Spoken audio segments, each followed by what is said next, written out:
Novels forever में खुशामदीद। भीगा दिसंबर, जिसकी राइटर है तानिया ताहिर, ये उसकी 5वीं एपिसोड है और इसमें मैंने 4 एपिसोड पढ़नी है भीगा दिसंबर नॉवल की। और ये इसके अलावा इसकी 3 एपिसोड रह जाएंगी। अगर जल्दी प्रोवाइड कर देंगे तो मैं आप लोगों को दे दूँगी। अभी तक जितनी भी एपिसोड तानिया ने प्रोवाइड किए हैं वो मैं आज सारी कंप्लीट करने लगी हूँ। तो आइए जल्दी से शुरू करते हैं इस नावल को। कमरे में आकर उसने सुकून का सांस लिया था। हाथ पांव अब भी फूल रहे थे। न जाने जरीना खतून क्या बात कहेंगी, वो उसकी वजह से मुश्किल में तो नहीं पड़ेंगी जाएंगी। बिशा इधर उधर चक्कर लगाने लगी। फिर उसे खुद ही एहसास हुआ कि दाऊद हर बात को नोट कर लेता है। अगर उसने उसकी इस हरकत को नोट कर लिया तो वो बैठ गई। उसने दुपट्टा उतार कर एक तरफ रखा और जैसे कैजुअली कमरे में होती थी वो पिछले 2 माह से उसी तरह बैठकर उसका इंतज़ार करने लगी। दूसरी तरफ जरीना खतून दाऊद की सपाट शक्ल देखकर खुद को संभालती बोली, वो मुझे कुछ पैसे चाहिए, अगर आप बुरा ना माने तो। कुछ दवाइयों के लिए। दाऊद ने जेब में से न जाने कितने नोट निकाले और उनके सामने रख दिए। बहुत शुक्रिया। ये बात आप मेरे मुलाजिम को भी कह सकती थी, उसने कहा जैसे बताया हो। आइंदा ऐसी गैर ज़रूरी बातों के लिए मुझे मत बुलाना।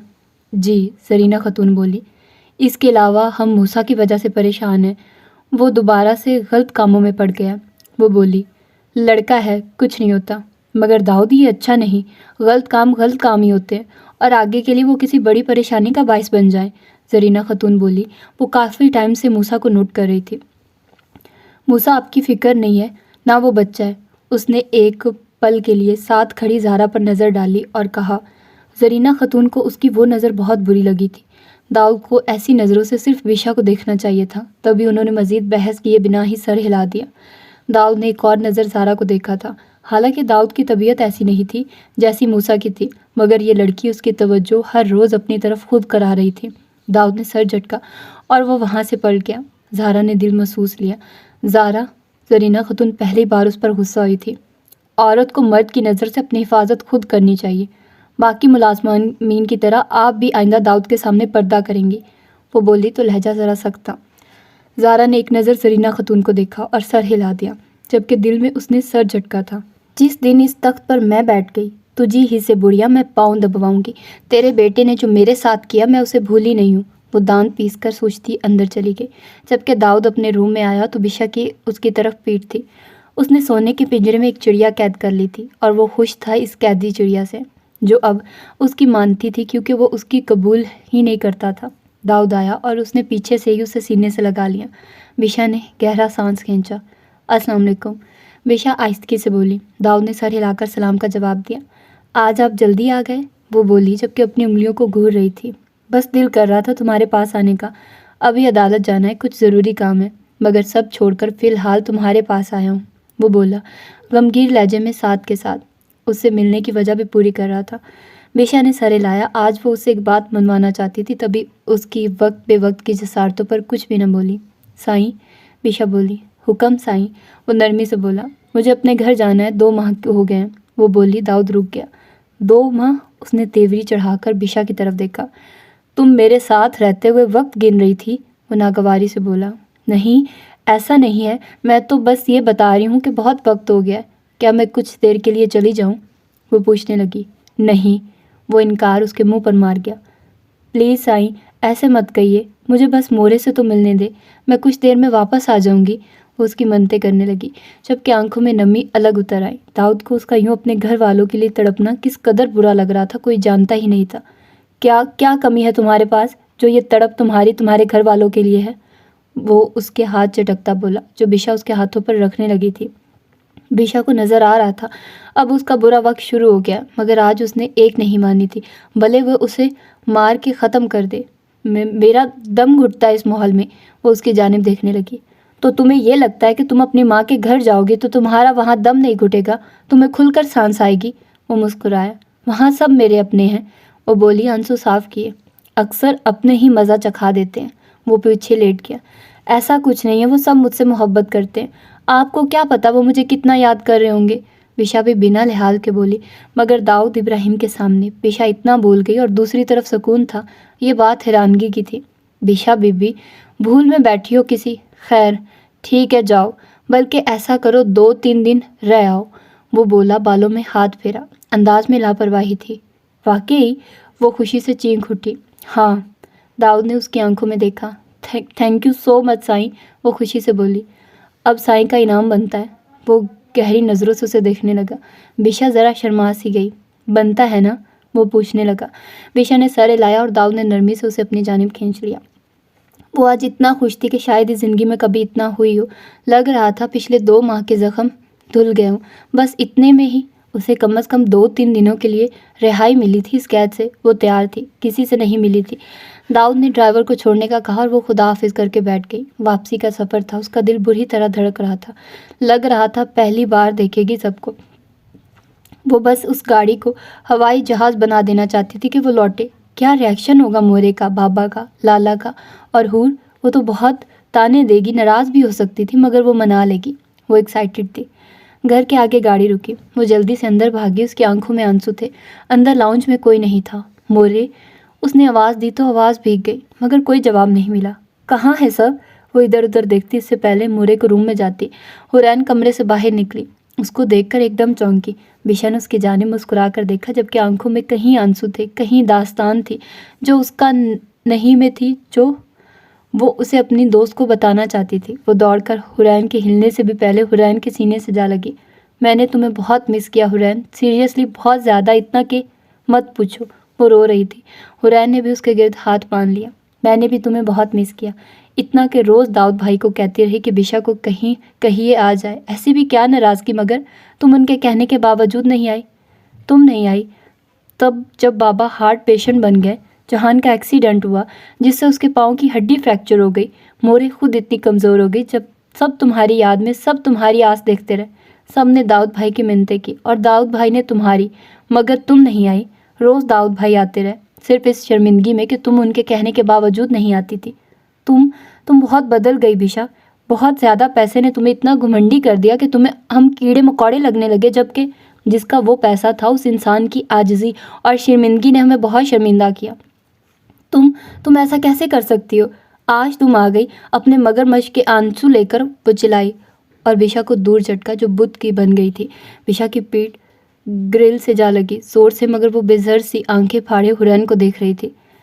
क्या अब ऐसा रवैया मत देना जैसे ये सब तो तुमने नहीं किया और दाऊद भाई तुम पर झूठ बोलते हैं, इल्ज़ाम लगाते हैं।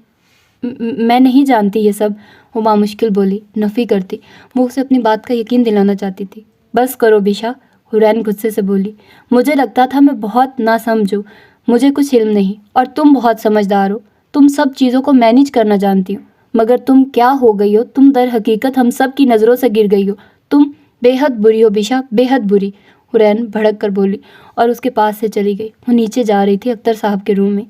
हुरैन, ये झूठ है, खुदा की कसम ये झूठ है।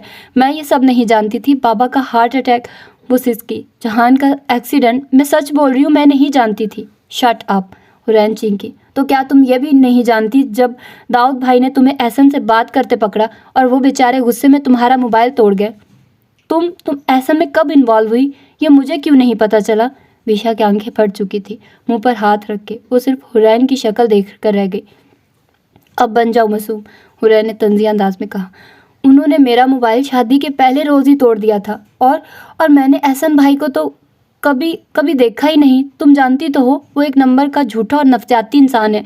दाऊद दुनिया का सबसे बुरा इंसान है। उसने मुझे बर्बाद कर दिया, और वो मुझे मारते हैं, बहुत मारते पीटते हैं। छोटी छोटी बातों पर मेरा दम घुट देते हैं। हुर, मुझे खाने को नहीं देते। हुरैन की तंज़िया मुस्कुराहट पर वो एकदम रुकी। वो लफ्ज़ मुंह में ही रह गए। ये शोर शराबा सुनकर मोरे भी बाहर आई, जबकि अख्तर साहब भी अपनी स्टिक पकड़कर बाहर निकले। बाप को देखकर बिशा भागकर उनके सीने से लगी, बच्चों की तरह फूट फूट कर रो दी। अख्तर साहब ने उसके सर पर हाथ रख दिया। बहुत देर कर दी बेटा आने में, वो बोले। बिशा को लगा उसका दिल फट जाएगा। बाबा, खुदा की कसम मैं नहीं जानती थी, वो सिसकी। बिशा, मैंने तुम्हें बहुत याद किया। वो मुस्कुराए। बाबा, ये सब कैसे हुआ? वो उनकी जानिब देखने लगी, जो बहुत कमज़ोर लग रहे थे। बंद कर दो तुम लड़की ये ड्रामा। दाऊद बेटा रोज़ आता रहा और हमारा लड़की पैसा के नशे में गुम रहा, मोरे ने गुस्से से कहा। मत करो, अब वो आ गई है, बस करें आप। ये हमारा औलाद है, इसका तरबियत हम ही करेगा। क्या पहला बार पैसा देखा था इसने? और एहसन, हमारा लड़की किसी और के साथ थी। ये बात कैसा बर्दाश्त कर पाता है सुनकर भी? मोरे खुदा के वास्ते ये सब ना करिए। बिशा ने हाथ जोड़े। वो झूठे हैं, वो झूठे हैं। मैं दोबारा कभी नहीं जाऊंगी। मैं सब बता दूंगी आपको उनके मुतालिक। वो मुझे मारते हैं, छोटी छोटी बातों पर मारने लगते हैं मोरे। मैं आपको सब बता दूंगी। वो झूठे इंसान हैं, आप उनकी बातों पर यकीन न करिए मोरे। बस कर दो बिशा, ये सब क्या हो गया तुम्हें? जहान गुस्से से बोला। वो झूठे हैं जिन्होंने हर रोज़ मुझे अपनी मसरूफियत में से वक्त दिया। वो झूठे हैं जिन्होंने बाबा को अपना ब्लड दिया जितना वो चाहें। वो झूठे हैं वो। मुझे तो लगता है तुम झूठी हो। तुम्हारी आंखों पर पैसे की चर्बी चढ़ गई है, तभी तुम्हें और कुछ दिखाई नहीं दे रहा। वो गुस्से से बोला। वो स्टिक लेकर चल रहा था। बिशा को यकीन ही नहीं आ रहा था ये उसके घर वाले हैं, उसके अपने, जिनसे मिलने को वो बेताब थी, तड़प रही थी।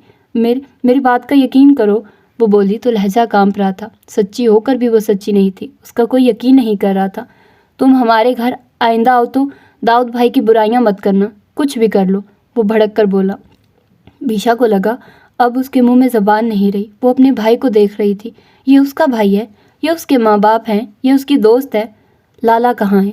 वो मेरी बात का यकीन करेंगे। आप सब मेरे साथ बहुत गलत कर रहे हैं। वो सिसकी।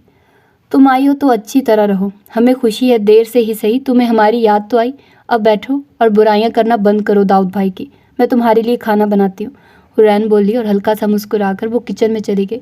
दूसरी तरफ अख्तर साहब कमरे में चले गए। मोरी भी उन्हीं के साथ चली गई।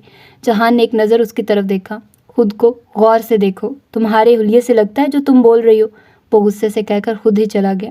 जबकि बिशा अकेली खड़ी रह गई। पूरा घर उसके पास से जा चुका था।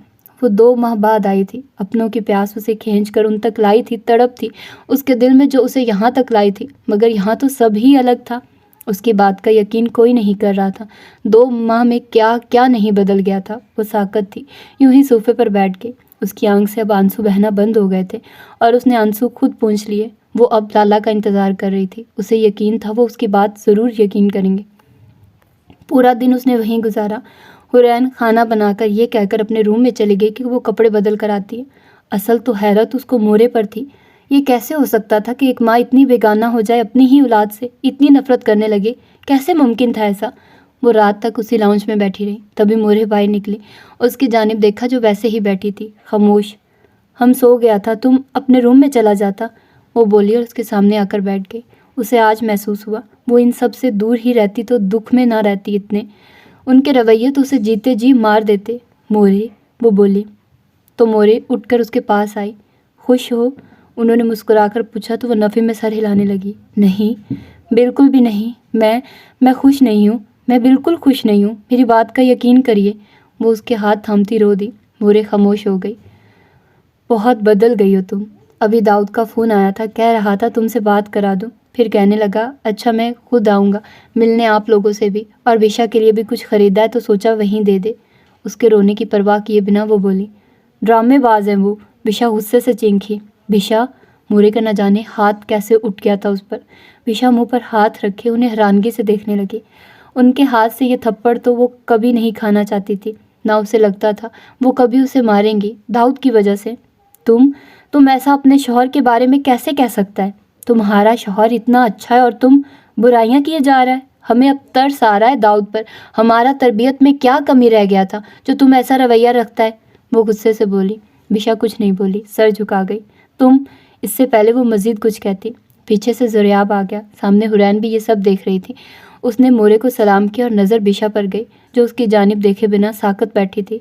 बिशा, ज़ुरयाब के मुंह से निकला। बिशा में हिम्मत ख़त्म हो गई थी। कैसी हो? वो आगे बढ़ा, उसके सर पर हाथ रखा। काफ़ी बदतमीज़ हो गई है, हुरैन ने अफसोस से कहा। क्यों कह रही हो ऐसा? ज़ुरयाब ने ज़रा खफकी से हुरैन की तरफ देखा। मोरे को तंग कर रही है, ये कह कर वापस नहीं जाऊंगी, दाऊद मारते हैं, हुरैन ने कहा तो ज़ुरयाब बिल्कुल खामोश बैठी बिशा को देखने लगा। बिशा, वो फिर से बोला। बिशा ने उसकी जानिब देखा। आंखों में किरचियाँ थीं, मान के टूटने की, लेकिन एक आस थी सामने बैठे शख्स के लिए कि वो उसे सीने में जकड़ लेगा और कहेगा मैं उस दाऊद के हाथ तोड़ दूंगा। बेटा ये सब क्यों कर रही हो? और ऐसन वाली बात, बहुत शर्मिंदा हूँ मैं दाऊद के सामने, उसने कहा। बिशा अगली बात मुंह से ना निकाल पाई। जो भी था वहीं दब गया। वो शौहर है बिशा, उसकी इज्जत करो, उससे मोहब्बत करो बेटे, ज़ुरयाब ने प्यार से उसे समझाया। बिशा कुछ नहीं बोली। अच्छा खैर छोड़ो इन बातों को। क्या खाओगी बताओ? तुम तो वैसे रोज़ ही बाहर का खाती होगी। दाऊद तो खिलाता होगा, मगर चलो हम गरीबों के घर भी कुछ खा लो। उसने कहा तो बिशा ने उसकी तरफ देखा। 2 माह से बाहर का खाना दूर की बात, घर का खाना भी सजाओं के साथ खाया था उसने। बिशा सर झुकाए बैठी रही। दाऊद आया तो वहाँ इन सब की आओ भगत देखने लायक थी। उन्होंने परवाह नहीं की थी कि वो कुछ खा रही है या नहीं। वो सब बस दाऊद के आगे पीछे थे। दाऊद के लिए दोबारा से खाना बनाया गया। बिशा ने इस दौरान दाऊद की तरफ एक निगाह उठाकर भी नहीं देखा। जो भी उसे बुलाता या बात करता वो बस हूँ हाँ में जवाब दे देती। ज़्यादातर उसको ज़रियाब ही पुकार रहा था। बिशा वैसे ही बैठी रही। काफ़ी देर हो गई थी। दाऊद की नज़रों का मरकज़ वही थी, मगर बिशा ने उसकी तरफ आंख उठाने की जहमत नहीं की। दाऊद रात गहरी होती देख उठा। ओके मैं चलता हूँ, एक्चुअली मुझे आउट ऑफ सिटी जाना है, पैकिंग भी करनी है, वरना आप लोगों के साथ मज़ीद बैठता। वो बोला तो इतनी शाइस्तगी से जैसे लगे ही ना कि ये वही दाऊद है जिसे पैसे का इतना जाम है कि वो हर शय हर इंसान, यहाँ तक कि अपनी बीवी को भी कीड़ा मकोड़ा समझ रहा था और उसको चढ़ाने वाले औजार थे। मगर बिशा को आज ये सोचते हुए बिल्कुल बुरा नहीं लग रहा था कि उसे दाऊद से सख्त नफरत हो चुकी थी, बेहद नफरत। दाऊद के उठने के साथ सब उठ गए। मैं तो सोच रहा था यहीं रुक जाते, ज़रियाब बोला। जी दाऊद भाई यहीं रुक जाते आप, हुरैन भी पीछे से बोली तो दाऊद मुस्कुरा दिया। अगर जाना ना होता तो ज़रूर रुकता, वो बोला और मुस्कुरा दिया। मगर मेरी अमानत बल्कि मोहब्बत आप लोगों के पास है, इनका ख्याल रखिएगा।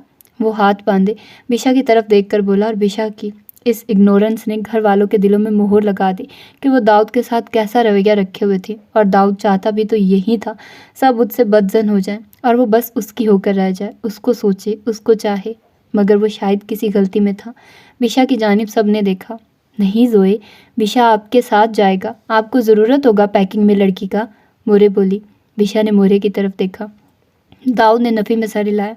नहीं मोरे, वो काफ़ी अरसे बाद आई है यहाँ, मैं नहीं चाहता मेरी वजह से बिशा और आपके दरमियान कोई दूरी आए, दाऊद बोला, जबकि बिशा का दिल जैसे राख हो चुका था। शायद वो काबिल नफ़रत था और उससे इतनी नफ़रत करनी चाहिए थी, इतनी करनी चाहिए थी कि इंसान ख़त्म हो जाए, मगर दाऊद इब्राहिम से नफ़रत ख़त्म ना हो।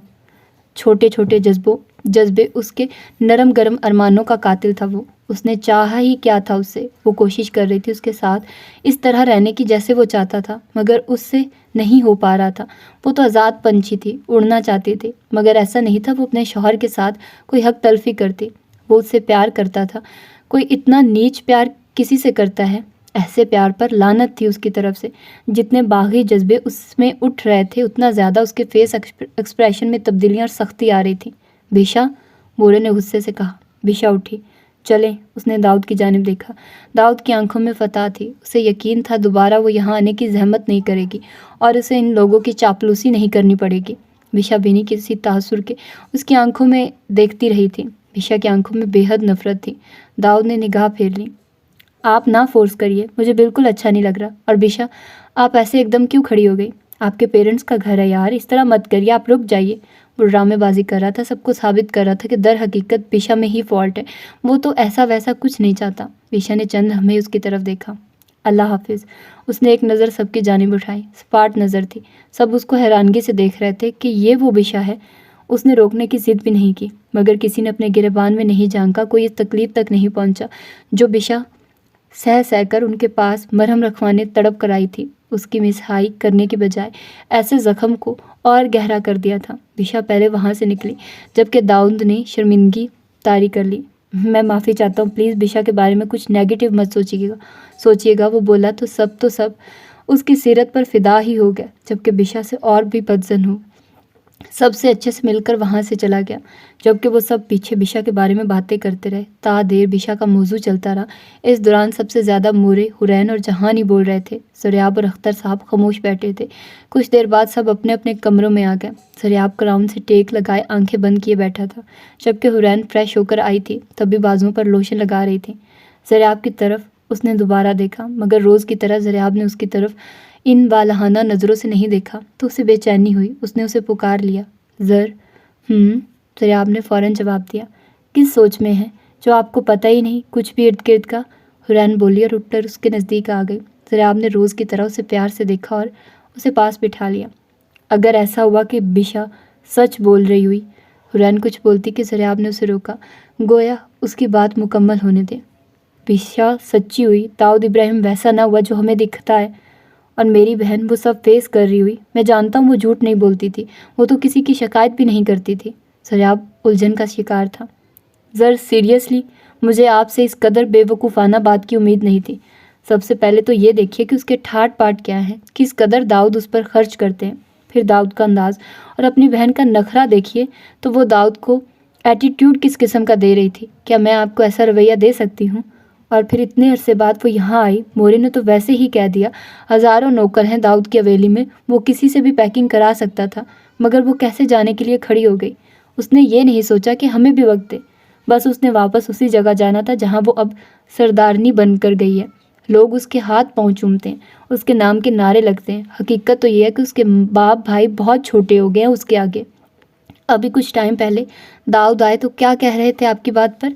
ये उन्होंने तो कहा था जाओ पढ़ो, जैसी ज़िंदगी गुजारो, मगर वो खुद पढ़ना नहीं चाहती। इतनी तो आज़ादियाँ हैं उसके लिए कि जो मुंह में आया वो बोल देती है, जिसको जब चाहे रवैया दे देती है। आपको अब भी अपनी बहन सच्ची लग रही है? मुझे तो चिढ़ ही होगी है बिशा से, हद हो गई है। कोई इतना कैसे बदल सकता है बस 2 माह में? उसने सर झटका। ज़रियाब उसे सुन रहा था। ये सब तो हकीकत थी जो दाऊद ने सब दिखाया था, मगर ज़रियाब के दिल में खटका था। मगर कोई भी बात बिशा के हक में साबित भी तो नहीं हो रही थी, और आज का बिशा का रवैया देखकर ज़रियाब को भी अच्छा नहीं लगा था। ज़रियाब ने उसे खुद से नज़दीक करके सीने से लगा लिया। मुझे लगता था तुम बेवकूफ़ हो, मगर तुम तो काफ़ी समझदार हो, मुझे चुप करा दिया। वो नरमी अपनायत मोहब्बत और चाहत से बोला। हुरैन मुस्कुराई। मैं दुश्मन नहीं हूँ उसकी। अगर उसकी असलाह होती है और वो अपना रवैया बेहतर करती है तो इससे बढ़कर और क्या हो सकता है। और सबसे अहम, ज़र हमें तो तभी खुशी होगी जब वो अपने घर अच्छे से रहेगी, खुश रहेगी। हमें कोई प्रॉब्लम नहीं है, मगर वो झूठ क्यों बोलने लग गई है कि उसके साथ ये हुआ ये नहीं। बहुत दुख होता है जब उसका झूठ सुनती हूँ कि मेरी दोस्त कैसे बदल गई। वो अफसुर्दगी से बोली। ओके, अब उदास मत हो, फिलहाल सबको भूल जाओ। ज़रियाब ने गहरी नज़रों से उसकी तरफ देखा। हुरैन शर्मा उठी। अभी मैंने थोड़ा सा काम करना है कॉलेज का। हुरैन ने नखरे दिखाए। कल कर लेना यार। ज़रियाब आजिज़ आया। नो, बिल्कुल नहीं, पहले पढ़ाई बाद में आप। यही कहा था ना आपने मुझे, वो याद करती बोली। ऐसी की तैसी तुम्हारी, मेरी बिल्ली मुझे ही म्याऊं। वो एकदम झपटा तो हुरैन का कहका उभरा, जबकि इसमें ज़रियाब का भी शामिल था। शायद ज़िंदगी तो इसे ही कहते हैं कि कोई आपको समझे और आप उसे समझो, नोक झोंक हो, मोहब्बत हो, दुखों में भी साथ हो और गम में भी साथ हो। वो हवेली आ गई थी। दाऊद काफ़ी खुश मिजाजी में था। अलबत्ता बिशा ने ना सारे रास्ते अपने मुंह से एक लफ्ज़ भी निकाला था और ना ही वो मर्दान खाने में दाखिल हुई तो तब कुछ बोली। यहाँ फ़िलहाल कोई नहीं था। दाऊद ने भी टोकना मुनासिब नहीं समझा। सदमे में थी वो आज। दाऊद काफ़ी थक गया था, मगर बिशा की खामोशी को एंजॉय भी कर रहा था। बिशा कमरे में दाखिल हुई, बेड पर बैठ गई, जैसे कोई हार कर बैठ जाता हो, जैसे आगे अब कुछ करने के लिए ना हो, वो अकेली रह गई हो, किसी मासूम बच्चे की तरह। दिल सहम रहा था, मगर आंख से एक आंसू नहीं आया था। ज़रूरत ही नहीं पड़ी, आंखों में आंसू ही ना आए। जितने आए थे शायद आ गए थे। जितना वो रोना चाहती थी रो चुकी थी, मगर अब भी वो अपने साथ बीतती पर रोना चाहती थी, मगर अब आंखों से आंसू नहीं आ रहे थे। वो अपने पाँव को घूर रही थी जब दाऊद कमरे में आया। उसने अपनी शॉल उतार कर शाने पर से एक तरफ फेंक दी। सोफे पर सर्दी काफ़ी ज़्यादा थी, और जब गांव में आते थे तो सर्दी शहर की निस्बत और बढ़ जाती थी, ऐसे कि सर्द हवाएं जिस्म चीर देती हूँ। वो कमरे में आया, हीटर ऑन किया। जल्द ही कमरे का माहौल नरम गरम होने लगा। चारों तरफ खामोशी थी, और गांव में रात तो वैसे भी ज़रूरत से पहले ही हो जाती थी। वो बिशा के पास आकर बैठ गया। बिशा अब भी अपने पाँव को घूर रही थी। दाऊद ने उसका हाथ पकड़ लिया। अब खामोश क्यों हो? उसने ऐसे पूछा जैसे उसकी खामोशी से भी मसला हो, उसे सुकून न मिला हो कि वो खामोश क्यों है अब। बिशा मुस्कुराई थी। अपना हाथ दाऊद के हाथ से निकाल लिया, गहरा सांस लिया। ऐसा क्यों लग रहा है आपने शादी नहीं की, जंग लड़ी है? वो गर्दन घुमाकर उसकी तरफ देखने लगी। दाऊद की आंखों में पहली बार किसी शख्स को लेकर नासमझी उतरी थी, जबकि वो हर चीज़ को वक्त से पहले समझने की कोशिश करता था, और इस वक्त उसकी आंखों में उतरी उलझन बता रही थी वो समझ नहीं पाया बिशा के अंदाज को। मगर वो दाऊद इब्राहिम था, अपने सामने सबको हरा सकता था, मगर खुद हार नहीं सकता था। नहीं, इसे मोहब्बत कहते हैं। शायद मेरी मोहब्बत का अंदाज़ ज़रा मुख्तलिफ है। मैं तुमसे मोहब्बत करता हूँ तो मुझे तुम्हारी तवज्जो और सिर्फ तुम मेरे तक महदूद चाहिए हो। तुम्हें क्या लगा कि मैं तुम्हें अब खुद से आज़ाद करूँगा? तुम्हारी आखिरी सांस भी मेरी मोहताज है। वो उसकी आंखों में देखता बोला। अंदाज चैलेंजिंग था, जैसे कह रहा हो कि बताओ अब। बिशा ने सर हिलाया। दाऊद ने उसे गौर से देखा। वो इतने में डर जाती थी, रोने लगती थी, मगर आंखों में बेतासुरपन और नमी अब नहीं थी। काफ़ी घटिया मोहब्बत है आपकी। बिशा, दाऊद का हाथ हवा में बुलंद हुआ। बिशा ने पलक भी न झपकी। क्या लग रहा है आपको? कौन हूँ मैं? बेजान हूँ। ये मेरे अंदर दिल नहीं है, मेरे वजूद में जज्बात नहीं है, वो भी चिल्लाई और दाऊद बिना लिहाज के उसके मुंह पर थप्पड़ मार गया और बिशा ने उसका वही हाथ जकड़कर उसने खुद से दूर किया। मैं, इससे पहले कि वो कुछ बोलती, ये दाऊद की हैरान मगर घसीली और इश्तियाल भरी जो उसका रवैया देखकर हो रही थी, आंखों का जवाब देती कि सर बुरी तरह चकरा गया। वो सर थाम गई। वो इससे पहले गिरती कि दाऊद के बाजुओं ने उसे संभाला। बिशा को उल्टी सी महसूस हुई। वो दाऊद को पीछे धकेलती वॉशरूम में भागी और उसे लगा उसके अंदर तक सब बाहर आ जाएगा। दाऊद को फिक्र हुई। वो उसके पीछे आया। वो नढाल हो चुकी थी। इतनी उल्टियाँ करके उसने तो कुछ नहीं खाया था, फिर ऐसा कैसे हुआ था? दाऊद ने उसे पकड़ा।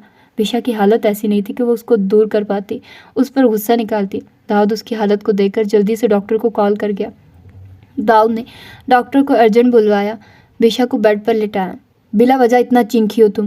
वो ज़रा खफकी से बोला और बिशा के गाल की जानिब देखा जिस पर उसकी उंगलियों के निशान थे। बिशा ने आंखें बंद कर ली। वो उसकी सूरत भी देखना नहीं चाहती थी। कुछ देर बाद डॉक्टर आया और उसने उसका चेकअप किया और चेकअप करके डॉक्टर ने जैसे ही खुशखबरी की इतला दी, दाऊद एकदम खड़ा हो गया। क्या वाकई? वो बोला। खुशी लहजे से छलक रही थी, जैसे वो खुशी से फटने को हो। जबकि जैसे ही डॉक्टर ने खुशखबरी दी, बिशा ने एकदम आंखें खोल दी और इतने अरसे में पहली बार उसकी आंख से आंसू निकले थे। जिस शख्स से वो इतनी नफरत करती थी, उसकी औलाद को खुद में पालेगी। बिशा ने सख्ती से मुट्ठियां भींच ली। दाऊद ने जल्दी से उसका चेहरा पकड़ा। तुम मुझे बेटा देने वाली हो? वो खुशी से फटने को था। बिशा का चेहरा पकड़कर वो मुसलसल यही बोल रहा था। बिशा ने आंखें बंद कर ली। तुम थक गई होगी, मैं कुछ मंगवाता हूँ खाने के लिए, वो जल्दी से बोला। मुझे सारा डाइट प्लान चाहिए, वो डॉक्टर से बोला तो डॉक्टर ने सर हिलाया और दाऊद ने फ़ोन उठाकर सबको ऑर्डर्स दे दिए, जैसे वो चाहता हो कि पूरी हवेली उठ जाए। उसने जरीना खतून को भी बुला लिया। पल में वो सबको इकट्ठा कर गया था। बिशा ने इस मजमे को एक लम्हे के लिए नहीं देखा। वो आंखें बंद किए हुए ही पड़ी रही। वो इनमें से किसी को देखना नहीं चाहती थी। उसे शिकवा हो गया था, मगर रब से शिकवा नहीं किया जाता। उसने खुद को रोका किसी भी शिकवे से, मगर हालात ऐसे बन गए थे कि उसके लबों पर शिकवा अपने आप ही आ गया। आंखों से मतवातर आंसू गिर रहे थे। सरीना खतून उसका गम समझ सकती थी। वो मुसलसल आंसू साफ करती रही उनके। फिर दाऊद ने इन सबको जाने के लिए कह दिया। दाऊद के कहने पर सब उठकर चले गए। सरीना खतून उसको प्यार करके वहाँ से खुद भी चली गई। दाऊद इन सबके निकलते बिशा के पास आया और वो उसके पास बैठ गया। मैं अपने बेटे का नाम ईसा इब्राहिम रखूँगा और उसके तो तुम देखना टोरी अलग होगी। वो दाऊद इब्राहिम का बेटा होगा, दाऊद इब्राहिम का बेटा। वो बोल रहा था, लहजे में अलग इज़हाम था।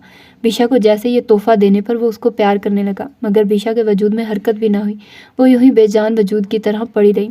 वो अपनी मनमानी और मर्जी पूरी करके करवट लेकर सो गया और उसके सोते ही बिशा ने आंख खोल दी। कैसे वो सो सकती थी? दाऊद को सोया हुआ महसूस करके वो उठकर बैठ गई। उसने बेड से पाँव नीचे उतारा और वॉशरूम में चली गई। कुछ देर बाद वो फ्रेश होकर आई और सोफे पर से दुपट्टा उठाकर सर पर नमाज के लिए बांधा। शदीद सर्दी हो रही थी, मगर उसने किसी चीज़ की परवाह नहीं की। उसके वजूद में तमाम एहसास दम से तोड़ गए थे।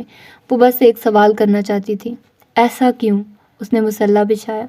नमाजों की पाबंद तो नहीं थी, मगर कभी आज जिस तरह बिखर कर उसने अपने रब को पुकारा, आज से पहले तो कभी ऐसा नहीं हुआ था। वो दुआ के लिए हाथ उठाए बैठी रही। ज़बान पर कुछ नहीं था, जबकि दिल में बहुत कुछ था जो वो बोलना चाहती थी, पूछना चाहती थी। आंसू झरने की सूरत गिरने लगे। एक और मुशक्क़त, उसके कामते लब हिले। एक और मुशक्क़त, बेटा होगा या बेटी? वो आंसू साफ करते पूछने लगी, ऐ अल्लाह, तू रहीम है, मैं गुनाहगार हूँ। ज़रूर मुझसे कोई बहुत बड़ा गुनाह हुआ जो मुझे दाऊद मिला है। मैंने तो कभी किसी का बुरा नहीं चाहा, अपनों से वालहाना मोहब्बत की। मैं तो अपने शौहर के लिए भी दिल में मोहब्बत भरे जज्बे लेकर इस घर में आई थी। मैंने उसके रंग में रंगने की कोशिश की, मगर मेरे अल्लाह, मैं पूरा नहीं उतर पाई। आज मैं बहुत बिखर गई हूँ। मुझे दाऊद ने नहीं, मुझे मेरे अपनों ने किरचियों में तब्दील कर दिया। ये ज़रूरी तो नहीं था कि वो सब मेरा यकीन ना करते। क्या पैसा इतना कीमती है अल्लाह कि सबके पास पैसा हो, वो खुदा बन जाए? खुदा तो तू है, तू सब देख रहा है। मेरा किसी गैर मर्द से ताल्लुक़, मेरे अल्लाह, उसकी तू तो जानता है मेरे किरदार में कहीं कोई झोल नहीं। मैं भी शादी के बाद मेरे ही शौहर ने मेरे किरदार की धज्जियाँ बिखेर दी। अब वो बेटे का ख्वाहिशमंद है, मुझे बेटी ना देना अल्लाह, वो और जालिम बन जाएगा मुझ पर। उसने जाए नमाज समेटा और एक नज़र दाऊद की तरफ देखा। वो आराम से सो रहा था। उसका दिल नहीं किया दोबारा उसके पहलू में जाए। वो ग्लास वॉल के पास आकर खड़ी हो गई। अभी रात बाकी थी। धुंध काफ़ी नीचे तक उतरी हुई थी कि उसे ऊपर आसमान साफ दिखाई ही नहीं दे रहा था। उसने उस शीशे पर अपना हाथ रखा तो उसके हाथ का निशान शीशे पर बन गया। विशा को थकावट के साथ भूख लगी थी। वो कुछ देर वहाँ खड़ी रही और उसके बाद वो रूम से बाहर निकल आई। जैसे ही वो बाहर निकली तो शायद रात का वो पहर था कि सब ही सो रहे थे, इसीलिए यहाँ मर्दान खाने में कोई नहीं था। मगर आम तौर पर मर्दान खाना भरा रहता था मर्दों से। वो चलती हुई जनान खाने में आ गई। वहाँ भी कोई नहीं था। जनान खाने की तकरीबन लाइट्स ऑफ थी और एक दो जल रही थी। आम हालात में अंधेरे से डर जाना उसका बनता था, मगर शायद अब सब आम नहीं रहा था। वो परवाह किए बिना ही किचन में आ गई। वो वहाँ आई तो फ्रीज़र खोलकर देखने लगी। खाने को काफ़ी कुछ था, तभी भूख चमकने लगी थी। उसने अपनी पसंद की चीज़ें निकाली और निकाल कर वो वहीं बैठकर खाने लगी। अभी कुछ देर ही गुजरी थी कि उसने अपने पीछे जैसे किसी का एहसास हुआ। उसने दिल में दुआ की, ऐ अल्लाह, दाऊद ना हो बस। हाँ, वो कितनी ही बहादुर बनने की कोशिश करती, मगर वो अब भी उससे सहमी हुई थी। उसने मुड़कर देखा, ज़ारा खड़ी थी। उसका सांस बहाल हुआ और उसने बिना कुछ कहे फिर से खाना शुरू किया। विशा को उसकी खामोशी अजीब लगी। वो बिला वजह पीछे खड़ी उसे घूर रही थी। तुमने सोना नहीं? विशा ने खुद ही सवाल कर लिया। इस हवेली में रहते दो लोगों को नींद नहीं आ सकती, ज़ारा आराम से कहती उसके सामने आ गई। विशा ने ज़रा हैरानगी से उसकी जानिब देखा। वो उसकी बात का मफहूम नहीं समझी थी। विशा बीबी, तुम में अक्ल कम है, तभी तुम ठीक से नहीं रह पाती साईं के साथ। वो तंजिया मुस्कुराया। विशा उसके अंदाज पर हैरानगी से देख रही थी। उसने जवाब नहीं दिया तो ज़ारा हंस पड़ी। अच्छा, मैं बता देती हूँ।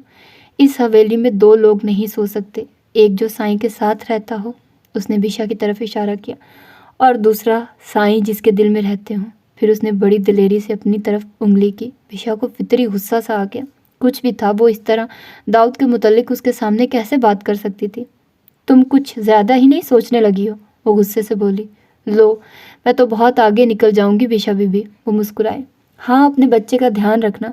बल्कि मैं तो कहती हूँ मुसल्ले पर बैठ जाओ और दुआएं मांगो, हवेली को वारिस दे सको तुम, क्योंकि तुम्हारी शक्ल तो नहीं बता पाती। तुम्हारी गोद से किसी हवेली का कभी वारिस मिलेगा? उसने नखवत और हसद भरे लहजे में कहा। विशा दंग ही रह गई। उसके हाथ कांपने लग गए थे। चली जाओ यहाँ से। जिस दिन मैंने तुम्हारी शिकायत लगा दी दाऊद को, उस दिन तुम्हें अच्छे से पता चल जाएगा। वो खुद को कंट्रोल करती बोली। हा हा हा। वो हंसी। विशा उसकी मायनी खेज हंसी पर उसकी शक्ल देखने लगी। साईं मुझे मारेंगे, चलो उनकी तो मार भी सह लूँगी, भले दिन रात मारे, मगर एक नज़र तुम्हें छोड़कर देखे तो सही। मेरा वादा है, साईं को वारिस दूंगी। उसके अल्फाज पर विशा के हाथ से खाने का चम्मच गिरा। उसकी आंखें फैल गई। सबके चेहरे पर बला की हैरानगी थी, और फिर शायद वो नहीं जानती थी ये उसने सही किया था। उसका हाथ पहली बार किसी पर उठा था। किचन में चटाख की आवाज़ गूंज गई। ज़ारा के मुस्कुराते लफ्ज़ सिकुड़ गए। उसके गाल पर पड़ने वाले थप्पड़ ने एकदम ही उसका गाल सर्द कर दिया था। डूब मरो, किसी नामहरम के लिए तुम ये सब सोच रही हो, और उसी की बीवी के सामने किस जुर्रत से ये बकवास कर रही हो? विशा ने मुठ्ठियां भींच ली। ज़ारा उसकी सूरत देखने लगी। तुम्हें शर्म आनी चाहिए, तुम ये सब सोचती हो दाऊद के बारे में। जिस दिन दाऊद का तुम्हारे से पाला पड़ गया, उस दिन अपने बाल नोच नोच कर खुद को ख़त्म करने की कोशिश करोगी, समझी तुम? तुम्हें क्या लगता है सिर्फ शक्ल के हसीन होने से सब अच्छा हो जाता है? ये दौलत, ये पैसा मिल जाने से सब ठीक हो जाता है? वैसे एक्चुअली तुम जैसी लड़कियों के लिए यही सब होता है। मगर फिर भी मैं तुम्हें साफ लफ्ज़ों में कह रही हूँ, आज के बाद मुझसे इस लहजे में मुखातिब कभी मत होना, और इस थप्पड़ को सारी उम्र याद रखना। और हाँ, तुम क्या किसी ज़माने में दाई रही थी जो तुम्हें मेरी शक्ल देखकर लग रहा है मैं हवेली को वारिस नहीं देख सकती? बस इतनी रहो जितनी तुम्हारी हैसियत है। बड़े बोल बोल कर खुदा को भी नहीं पसंद। वो भड़कती हुई बोली। कहती उठी और वहाँ से चली गई। ज़ारा अलबत्ता वहीं खड़ी थी। उसके थप्पड़ ने ज़ारा का दिमाग घुमा दिया था। उसने विशा के जाते कदमों की जानिब देखा और मुठ्ठियाँ सख्ती से भींची, गोया विशा की गर्दन हाथ में आ गई हो। बहुत जल्द इस थप्पड़ का जवाब दूंगी तुम्हें मैं, उसने कहा। टेबल पर मुक्का मारा। जबकि दूसरी तरफ विशा कमरे में जो आई तो ज़ारा की बातें सोच सोचकर उसका दिमाग घूमने लगा। वो क्या क्या सोचती थी दाऊद के बारे में। उसे हैरानगी हुई। साथ वो तल्खी से एक नज़र दाऊद को देखकर मुस्कुराई। उसने सर झटकार सोफे पर बैठ गई। बिल्कुल भी दिल नहीं था वो दोबारा उस बिस्तर में जाए। यूं कहने को तो नरम गरम था, मगर उसका खुरदरापन विशा अच्छे से जानती थी। वो सिकुड़ कर बैठ गई। सर्दी सी लगने लगी थी, और जब सर्दी बढ़ी तो उसने रूम हीटर की जानिब देखा। ये चल रहा है, फिर भी रूम में सर्दी है। उसने उसका रिमोट ढूंढने की कोशिश की कि मिल जाए तो वो उसकी स्पीड तेज़ कर दे, मगर उसे रिमोट नहीं मिला और सर्दी से वो कांपने लगी। तो चार न चार उसे उठकर दाऊद तक जाना पड़ा। उसने हाथ बढ़ाया, उसको पुकारना चाहा, मगर आंखों में गुजरा आज का एक एक लम्हा उतर आया। उसने हाथ वहीं भींच लिया और वो बिना कुछ कहे बिस्तर पर लेट गई। रज़ाई से उसने अच्छे से खुद को ढांप लिया। सर्दी अब भी लग रही थी, मगर उसने दाऊद इब्राहिम को पुकारना बिल्कुल नहीं था। उसकी आंख किसी के पुकारने से खुली। उसने बामुश्किल आंखें खोली। रात देर से सोई थी, तभी वो इस वक्त उठना नहीं चाहती थी, मगर सामने दाऊद था। उसने उसे झंझोड़ दिया। ऐसे बेहोश होकर क्यों सो रही हो? वो बोला, अंदाज में संजीदगी थी। बिशा कुछ नहीं बोली। दाऊद ने उसे खींच कर बिठाया। तो ये तुमने नई कसम खाई है मुझे तंग करने की, कि तुम मुझसे बात ही नहीं करोगी? वो माथे पर बल डाले उसकी तरफ देखने लगा। बिशा अब भी कुछ न बोली तो दाऊद ने उसका चेहरा भड़कते हुए उंगलियों की सख्त गिरफ्त में ले लिया। तुम मुझे सख्ती पर मत उकसाओ। वो जैसे खुद को रोक रहा था। बिशा ने उसकी जानिब देखा। अब भी कुछ नहीं बोली तो दाऊद ने उसका चेहरा झटक दिया। वो उस पर हाथ नहीं उठाना चाहता था। तुम फ्रेश हो जाओ, मैं मेड्स भेजता हूँ, वो फ्रेश कर देंगी, उसने कहा। मेरे पास हाथ पाँव हैं, मुझे नहीं ज़रूरत, बिशा बोली और एकदम उठी। वापस बैठो। दाऊद ने उसकी कलाई जकड़ ली। मुझे वाकई किसी की ज़रूरत नहीं है, तो क्यों कर रहे हैं मेरे साथ ज़बरदस्ती? वो बोली, उसकी आंखों में देख रही थी। पहले तो अपना अंदाज दुरुस्त करो, वरना अच्छा नहीं होगा, वो वॉर्न करता बोला। मेरी ज़िंदगी में पहले भी आपने कुछ अच्छा रहने नहीं दिया, वो उसका हाथ चटकती बोली। बिशा दाऊद का गुस्से से भड़कते हाथ उठा, मगर हवा में ही रह गया। उसने अपनी मुट्ठी भींच ली। बिशा का दिल इस थप्पड़ से हर रोज़ की तरह सहमा ज़रूर था, मगर उसने उसकी आंखों में देखा। अब मुझे इस सब से डर नहीं लगता, उसने कहा। दाऊद चुप रहा जबकि बिशा वॉशरूम में चली गई। दाऊद ने अपने गुस्से को शांत करने की कोशिश की और कॉल मिलाई और रूम में कोई 4 से 5 मुलाजमों को बुला लिया, जो बिशा का इंतज़ार करने के लिए चेहरे को नकाब से छुपाए सर झुकाए वॉशरूम के बाहर खड़ी थी। बिशा जैसे ही बाहर निकली तो इन सबको देखकर चौंकी। आगे बढ़कर दाऊद ने उसको थाम लिया। एहतियात से सोफे पर बिठाओ, दाऊद ने हुक्म दिया। What the hell is this? Visa ने हाथ झटके। यानी ये भी एक अलग ही अजाब था। दाऊद ने उसे इग्नोर किया और मुलाजमाओं को कहा। दाऊद के हुक्म की गुलाम थी वो। उसे उसके रोकने उसके हटाने के बावजूद पकड़ती सोफे पर बिठा गई। उन्होंने उसका लिबास निकाला। बिशा टीज हो रही थी। उसने झपट कर फ्रूट की चेरी उठा ली। अगर मुझे किसी ने छुआ भी तो मैं अपनी कलाई काट लूंगी, वो दाऊद की जानिब देखती चलाई। दाऊद की बर्दाश्त से अब बाहर हो गया था। उसने आंख के इशारे से सबको बाहर जाने का कहा और बिशा के नज़दीक पहुंचकर झपट कर उसके बाल मुट्ठी में जकड़ लिया। तुम क्यों कर रही हो ये ज़हमत? मैं कर दूंगा, मगर मुझे पहले मेरा बेटा दे दो, इसके बाद जो मर्जी करती फिरना, समझी? मोहब्बत वहब्बत तो तुमने मेरी रहने नहीं दी। पता नहीं किस बात का मसला है तुम्हें, वो सख्ती से बोल रहा था। अभी बिशा कुछ कहती कि दाऊद ने उसके मुंह पर सख्ती से हाथ रख दिया। बोलो, वो शदीद गुस्से की जद में था। बोलो, हाँ तुम्हें ये लगता है कि तुम मेरे सर पर नाचोगी, वो चिल्लाया, जबकि बिशा को लगा उसकी गर्दन टूट जाएगी, क्योंकि उसने सख्ती से जकड़ी हुई थी। मैं वो छुड़ाना चाहती थी खुद को, मगर दाऊद उससे बेबस कर रहा था और वो बहुत जल्द बेबस हो भी गई, क्योंकि उसने अपनी उंगलियां पूरी तरह उसके मुंह में खपो दी थी। उसने मज़ाहमत करना तर्क कर दी। गुड, दाऊद ने उसे दोबारा धकेला। आज कुछ औरतें आएंगी, तुम्हारे अच्छे से चेकअप करेंगी, बिला चू चरा चेकअप करा लेना, और जैसे वो कहें वैसा ही खाना, वो बोला। बिशा सर झुकाए बैठी रही। उसकी आंखों से आंसू बहने लगे। दाऊद मुस्कुरा दिया। तो तुम करती ही क्यों हो ऐसा कि जख्मी हो जाओ? एक बात कान खोल कर सुनो बिशा, तुम दाऊद इब्राहिम से लड़ नहीं सकती। तुम कभी इस जंग में जीत नहीं पाओगे जो तुम्हारे अंदर चल रही है। तुम्हें इसे खुद में दबाना होगा, मारना होगा खुद को इस जंग में, क्योंकि जीत सिर्फ दाऊद इब्राहिम की है। वो मुस्कुराता उसके बाल संवारता बोला। खुद रेडी हो जाओ, नहीं भेजूंगा किसी को, मगर अगर तुमने गफलत बरती मेरे बेटे के मामले में तो तुम्हें वो सब सहना होगा जो मैं चाहता हूँ, उसने कहा और उसका गाल थपथपाता उठ गया। बिशा घुट घुट कर रोने लगी थी। इस वक्त उसे अपने घर वालों की ज़रूरत थी, अपनी माँ की ज़रूरत थी, जिसकी आगोश में छुप कर वो खुद को महफूज तस्वुर करे। उसने घर वालों का ख्याल खुद पर से झटक दिया और इससे पहले दाऊद बाहर निकलता वो चेंज करने चली गई। इन दोनों ने साथ नाश्ता किया। बिशा सब खाती गई जो वो खिला रहा था, यहाँ तक कि उसे लगा अब सब कुछ वो उगल देगी, मगर आज भी जबकि वो उसकी हालत जानता था उसने उसके बाद उसकी प्लेट में ही नाश्ता किया था, मगर दाऊद उठा कर चीज़ें उसकी प्लेट में रखता गया। बस, वो बोली। दाऊद ने घूर कर देखा। मुझे बच्चा सेहतमंद चाहिए, खाओ, वो बोला और उसके हाथ में फ्रूट्स दे दिए। बिशा को मतली होने लगी थी। वो और कुछ भी नहीं खा पा रही थी। उसने दाऊद की ज़बरदस्ती पर एक बाइट ली और अंदर निगलने से पहले ही वो अपने कमरे में भागी। दाऊद परेशानी से उठा, उसके पीछे गया। ज़ारा ने नफरत से बिशा की तरफ देखा। वो अभी दाऊद के लिए ख़ास चीज़ बनाकर लाई थी, मगर दाऊद तो बिशा के पीछे जा रहा था। यहाँ से लगता था ये शायद जो दिखता था उसे वही लग रहा था। बिशा ने सब कुछ निकाल दिया था। वो सुकून में आ गई। उल्टी करके चकरा तो वो चकरा तो वो बुरी तरह रही थी, मगर अब पहले जैसी हालत नहीं थी। लगता है तुम्हें डॉक्टर की ज़रूरत है, उसने कहा और बाहर निकला। विशा पीछे बेड पर गिर गई। बेआवाज़ आंसू उसकी आंखों से बहने लगे थे। वो यूं ही पड़ी रही।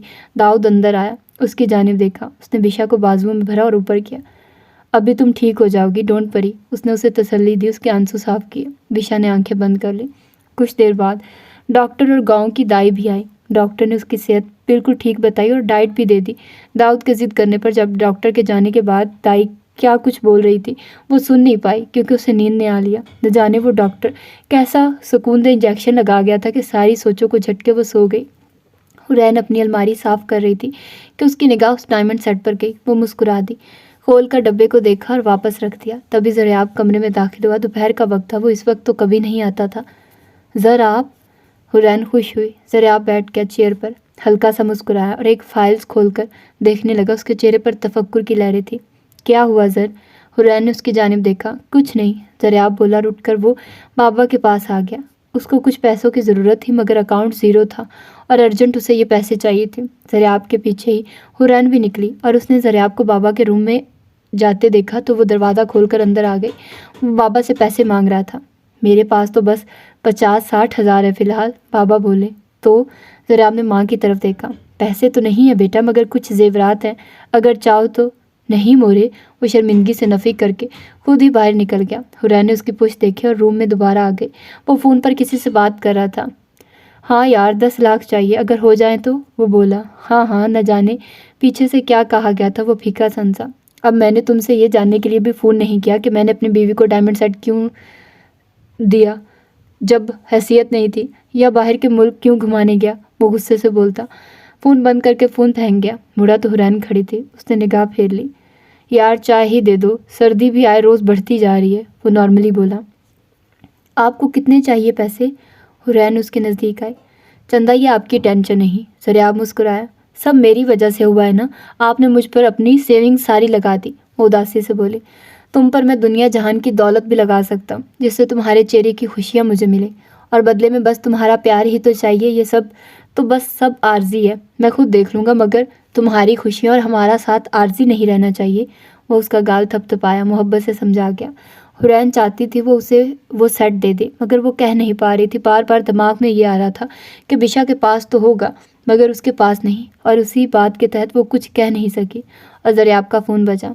ओह थैंक यू यार, मैं बहुत जल्द लौटा दूंगा, वो मुस्कुरा कर बोला। हुरैन अपने अंदर ही अंदर शदीद शर्मिंदगी महसूस हुई। ये सेट देकर उसे कंफर्टेबल कर सकती थी, मगर वो उसे नहीं कर पाई। और ज़रियाब मुस्कुरा कर उठ गया। अच्छा मैं चलता हूँ, रात में बात होगी, उसने कहा तो हुरैन सर भी ना हिला सकी। और हाँ, तुमने कहा था शॉपिंग पर जाना है तुमने, उसे याद आया तो वो दरवाजे पर रुक कर बोला। नहीं, मुझे ज़रूरत नहीं, वो हल्की आवाज़ में बोली। हूर, ज़रियाब उसके नज़दीक आया। क्या सोचने लगी, मुस्कुरा कर पूछने लगा। आप मुझसे बहुत मोहब्बत करते हैं, हुरैन ने उसका हाथ पकड़ लिया। मगर मैं आपसे वैसी मोहब्बत नहीं कर पाई, वो बोली। ज़्यादा मत सोचो, तुम भी मुझसे ऐसे ही मोहब्बत करती हो, वो बोला और उसकी पेशानी पर प्यार करता वो वहाँ से चला गया। पीछे हूर का सेल फोन बजा, जिसमें ज़रियाब ने शॉपिंग के पैसे सेंड किए थे। वो शादी के बाद काफ़ी बदल गया था। वो उसे अब अकेला जाने पर टोकता नहीं था। शायद उसे लगता था वो बड़ी और समझदार हो गई। उसने अपने दिल को शर्मिंदगी से आज़ाद किया कि आगे कभी ऐसा हुआ तो वो दे देगी, मगर अब भी उसके दिल में इस सेट की मोहब्बत ज़्यादा थी। तभी वो मुस्कुरा कर उठी। एक निगाह सेट को देखकर उठाकर उसने सेफ में रख कर लॉक लगा दिया, जहाँ उसके बाकी सेट भी रखे थे, और वो तैयार होकर शॉपिंग के लिए जाने लगी। अचानक बिशा उसकी आंखों में आ गई। वो भी बड़े बड़े मॉल्स में जाती होगी ठाठ से। नखरा तो बहुत आ गया था उसमें। कैसे दाऊद के बोलने पर भी रिस्पॉन्स नहीं दिया उसने। वही सोच लिया था वो बड़े मॉल में जाएगी। दाई दाऊद के दिमाग में बिठा गई थी कि वो बिल्कुल सेहतमंद है, और वो खुद भी, और बच्चा भी एक्टिव रहेगा अगर वो घर के काम करेगी या चलती फिरती रहेगी। दाऊद ने पहले तो इस बारे में डॉक्टर से कंसर्न किया। डॉक्टर ने हल्के फुल्के अंदाज में कह दिया कि हाँ वो कर सकती है काम, इससे और मामलात में भी आसानी रहेगी, मगर उसकी सेहत के लिए रेस्ट भी ज़रूरी है और अच्छी खुराक भी।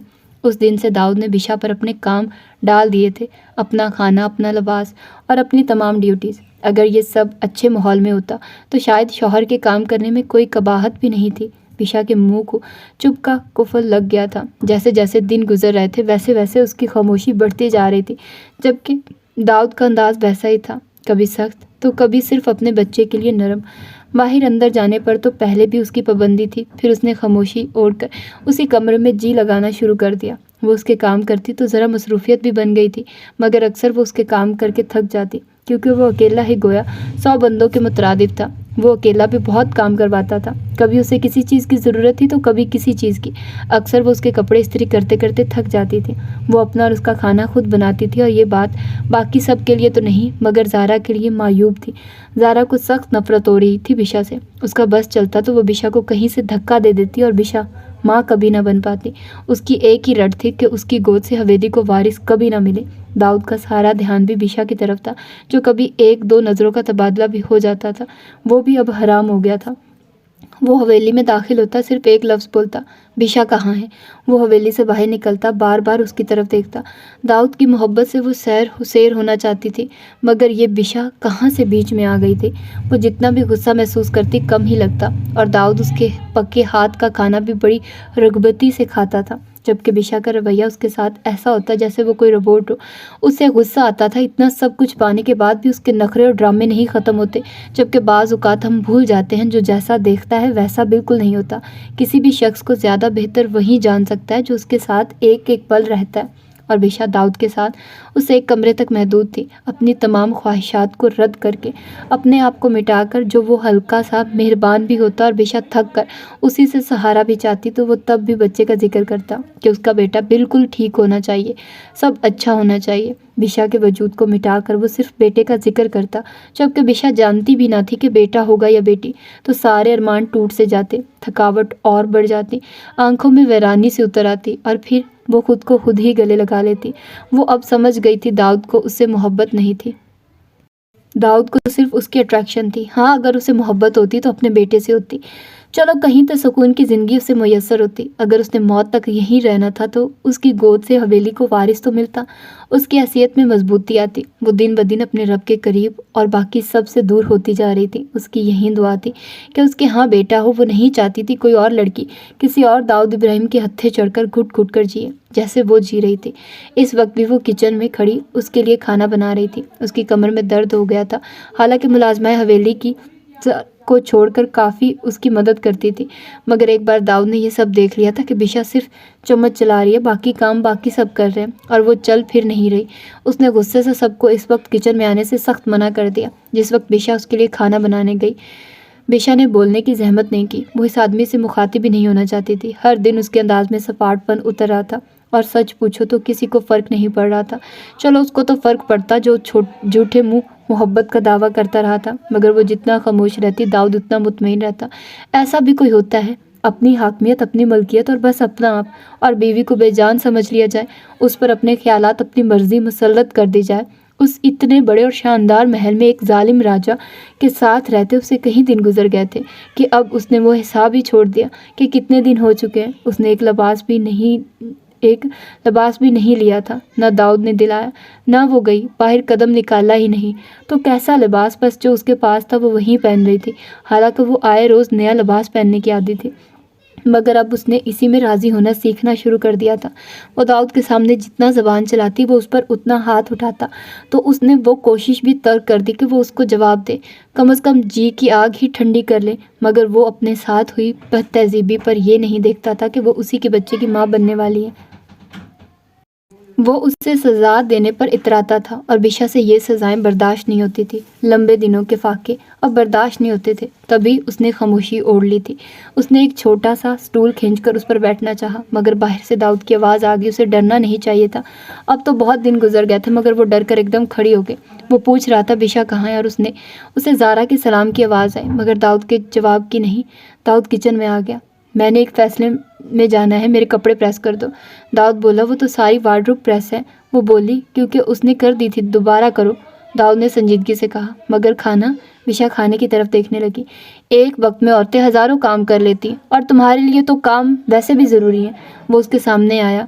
जी, बिशा ने बस इतना ही कहा, और चूल्हा बंद करके वो पहले उसके कपड़े प्रेस करने को रूम में आई। दाऊद के आने के बाद किसी मर्द की मर्दान खाने में आने की हिम्मत नहीं होती थी।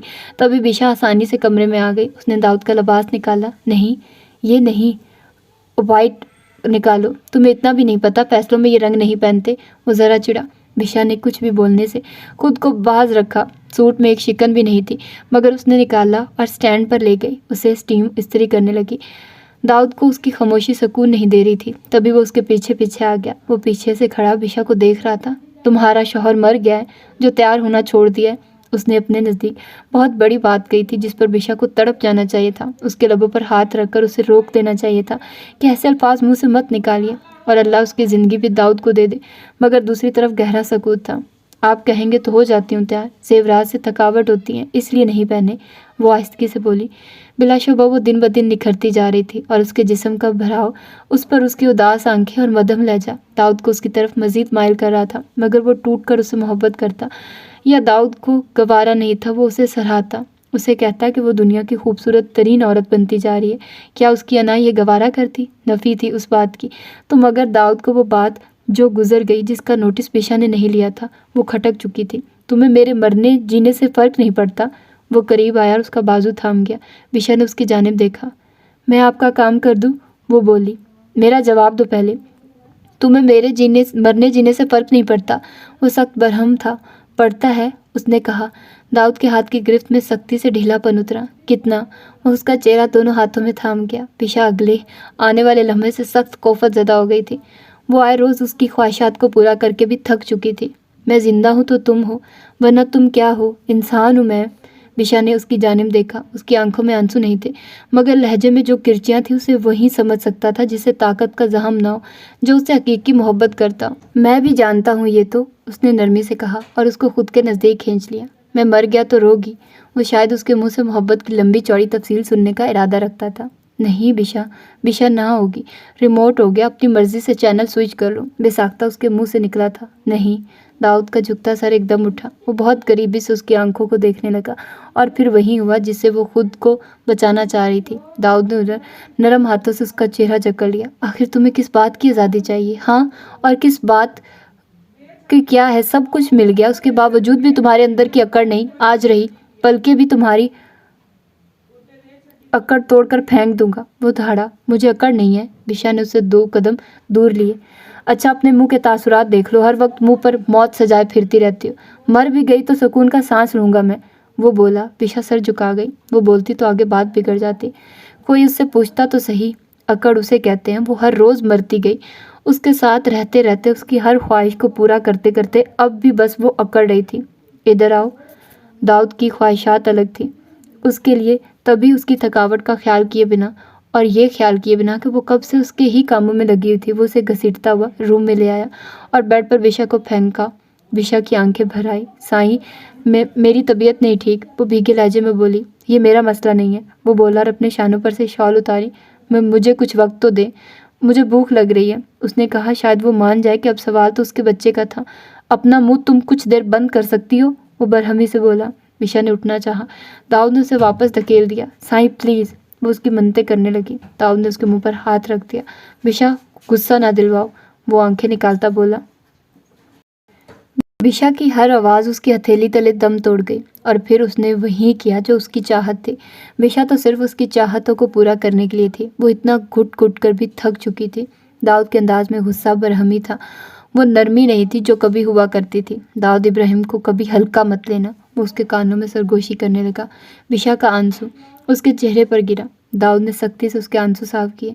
बिशा ने इतनी ही सख्ती से आंखें बंद कर ली। तुमसे मुझे प्यार है, मगर तुम्हें मुझसे नहीं।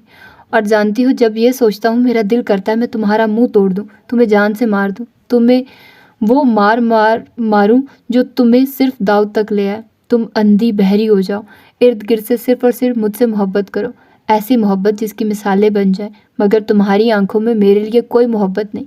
कितनी चीप हो ना तुम, शौहर से भागती हो।